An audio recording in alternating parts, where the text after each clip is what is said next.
Halo, Assalamualaikum warahmatullahi wabarakatuh. Apa kabar teman-teman? Tetap semangat ya kuliah online-nya.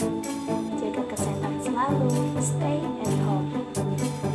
Di video kali ini, saya akan mengulas sedikit tentang tugas saya. Apa itu tugasnya? Langsung saja ya. Sebelumnya perkenalan dulu ya teman-teman. Perkenalkan, nama aku Siti Masruroh, kelas PAI 6D, mahasiswi IAINU, makul PTK, dan dosen pengampu beliau Bapak Agus Salim Hamidi MPD.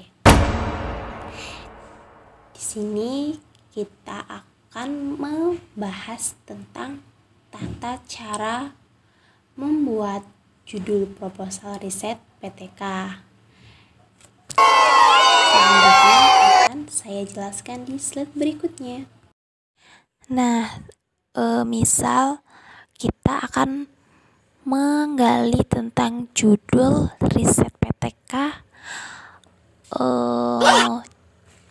upaya peningkatan motivasi dan hasil belajar pada materi zikir dan doa sesudah sholat mapel fikih melalui metode WFH roleplay di kelas 1 SDN 1 Semanding. Nanti kita akan paparkan melalui latar belakang, rumusan masalah, dan tujuan. Tahap yang pertama, kita akan membahas tentang latar belakang. Ada beberapa poin, tetapi yang saya tulis di slide ini hanya 4 poin. Latar belakang adalah deskripsi apa yang melatar belakangi riset kamu menjadi penting dan menarik. Kedua, jika melihat judul di atas, maka latar belakang yang muncul adalah motivasi hasil belajar yang rendah sehingga penting dilakukan upaya peningkatan. Yang ketiga, awali latar belakang dengan kalimat menarik perhatian. Dapat dibuat misal, upaya peningkatan motivasi dan belajar siswa sangat penting. Itu awalan jika kita akan membuat latar belakang, supaya latar belakang kita akan terlihat lebih menarik.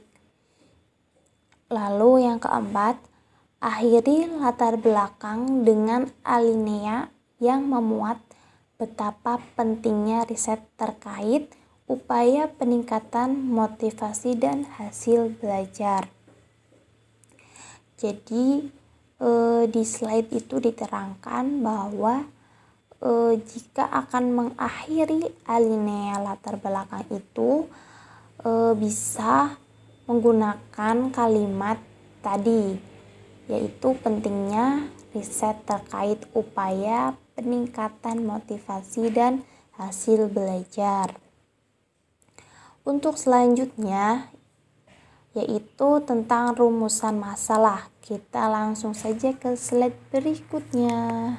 Rumusan masalah.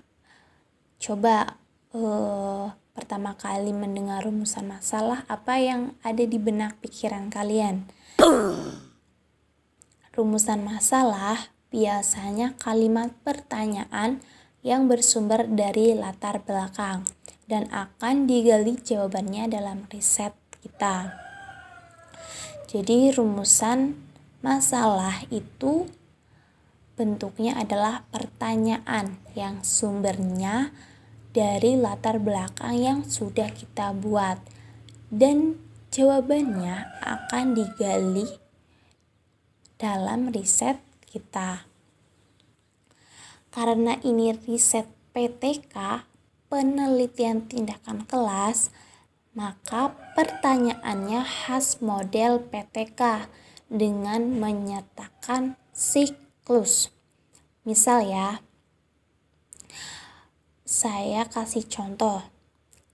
Bagaimana siklus peningkatan motivasi dan hasil belajar pada titik-titik SDN 1 Semanding, dan dapat ditambahi dengan pertanyaan yang kedua, yaitu apa saja kendala yang terjadi dan solusi yang diambil. Nah, itu merupakan contoh rumusan masalah yang kita ambil dari latar belakang. Ada 2 poin pertanyaan yang bisa untuk bahan jawaban dalam riset kita. Yang terakhir, tujuan. Pasti semua yang kita tulis, yang kita lakukan pasti memiliki tujuan. Nah, tujuan dari pembuatan judul riset PTK ini sendiri ada 2 poin. Yang pertama yaitu tujuan disesuaikan dengan rumusan masalah. Jadi tujuan yang akan ditulis oleh kita itu harus disesuaikan dengan rumusan masalah yang sudah kita buat.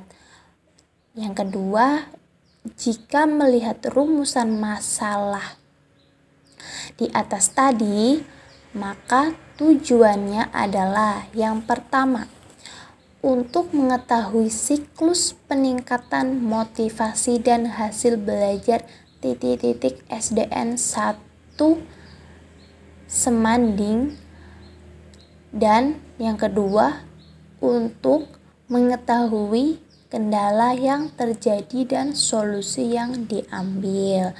Jadi antara latar belakang, rumusan masalah, dan tujuan itu saling berkaitan. Wah, sepertinya teman-teman sudah sedikit paham ya tentang tata cara pembuatan proposal judul riset PTK. Kiranya hanya ini yang bisa saya sampaikan kepada teman-teman, biar saya lebih semangat lagi dalam mengerjakan tugas-tugas saya melalui akun YouTube ini. Minta bantuannya ya, like, comment, share, and subscribe.